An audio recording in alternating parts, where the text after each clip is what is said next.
बंधु, एक राज्य का महामंत्री बहुत तेजी के साथ राजभवन की ओर बढ़ रहा था, बहुत ही तेजी के साथ। जैसे ही वो राजभवन पहुंचा तो देखा राजा साहब चिंतित इधर उधर टहल रहे हैं। महामंत्री ने राजा को प्रणाम किया और बोला, हे राजन, अपने राज्य का कोई भी ऐसा कोना नहीं है जहां सुख और समृद्धि नहीं है। खुशहाल हरा भरा ये राज्य हर क्षेत्र में सबसे ऊपर चला गया है। फिर भी आपके चेहरे पर चिंता की लकीर को देखकर मैं सोच में पड़ गया हूं। बताइए राजन, आपने मुझे बुलावा क्यों भेजा है? राजा साहब ने कहा कि महामंत्री जी, आप एक दूत को भेजकर पूरे राजभवन में, पूरे राज्य नगर में, पूरे राज्य में ये ढिंढोरा पिटवा दीजिए, डुगडुगी पिटवा दीजिए कि आज से ठीक 4 दिन के पश्चात सभी प्रजाजन अपने अपने दुख को एक गठरी में बांधकर राजभवन को आए।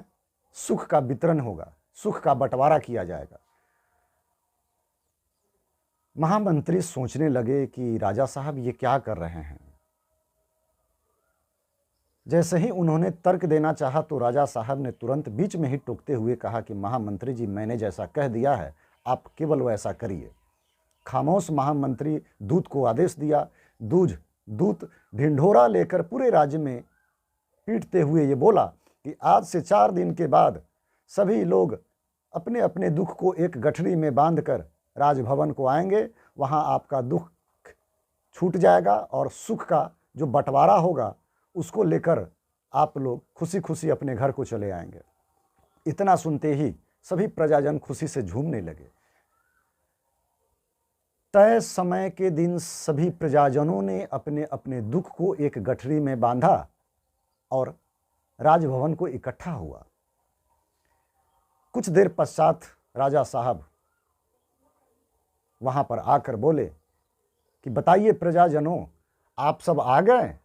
तो सभी प्रजाजनों ने अपने हाथ को जोड़ते हुए, हे राजन, आपको नमस्कार है। आपके कथना अनुसार, आपके बताए हुए समय के हिसाब से मैंने अपने अपने दुख को गठरी को बांधकर आपके शरण में आया हूं। आप ही ने कहा था कि दुख लेते आओ और सुख लेकर चले जाओ, सो मैंने दुख को उठा लाया हूं। फिर राजा ने कहा, तब तो अच्छी बात है, आप सभी प्रजाजन ऐसा करें, अमुक विनिर्दिष्ट स्थान पर, यानी कि बताए उस चबूतरे पर आप सभी अपने अपने दुख को लेकर वहां पर रख दे। सभी प्रजाजनों ने अपने अपने दुख की गठरी को लेकर उस चबूतरे पर रख दिया। फिर सभी एकटक से राजा की ओर देखने लगे कि शायद अब सुख मिलेगा। लेकिन कुछ देर के पश्चात राजा ने कहा कि आप प्रजाजन अब ऐसा करें, जो आपने दुख की गठरी को एक स्थान पर रखा है, जो दुख का अंबार लगा है, उस दुख के अंबार में जाकर आप सब लोग ढूंढिए और जो कम दुख वाला गठरी मिले उसको उठाकर अपने अपने घर को चले जाएं। बहुत तेजी के साथ सभी प्रजाजन ढूंढने लगे उस दुख की गठरी में। सबसे कम दुख वाला गठरी कौन है? सब ढूंढ रहे हैं, इधर उधर हटा के, इधर उधर छितरा के, बिखेर कर, जो भी है, जैसे मौका मिल रहा है, सब जो है कम दुख वाले गठरी को ढूंढ रहे हैं। जब किसी को कुछ हाथ नहीं लगा तो राजा साहब ने कहा कि आपने एक भी दुख की गठरी को क्यों नहीं उठाया? तो प्रजाजन एक स्वर में बोलते हैं कि हे राजन, आपने कहा है कि कम दुख वाले गठरी को उठा ले, लेकिन जैसे ही मैं दुख की गठरी को खोल कर देखता हूं तो सबसे बेहतर तो मुझे मेरा अपना दुख ही नजर आता है। मुझे नहीं चाहिए किसी दूसरे का दुख, चाहे उसका छोटा हो या बड़ा हो। मुझे मेरे अपने दुख और सुख के साथ ही संतोष पाने दीजिए हे राजन। इतना सुनते ही राजा के चेहरों पर खुशी तैरने लगी। मंत्री, महामंत्री, सेनापति, महासेनापति, प्रकोष्ठ के जितने सारे वहां पर गणमान्य लोग थे, सब खुशी से झूम उठे। राजा की बुद्धि पर सबको नाज था। मेरे बंधु, सुख दुख वाकई में एक व्यक्तिगत मामला है।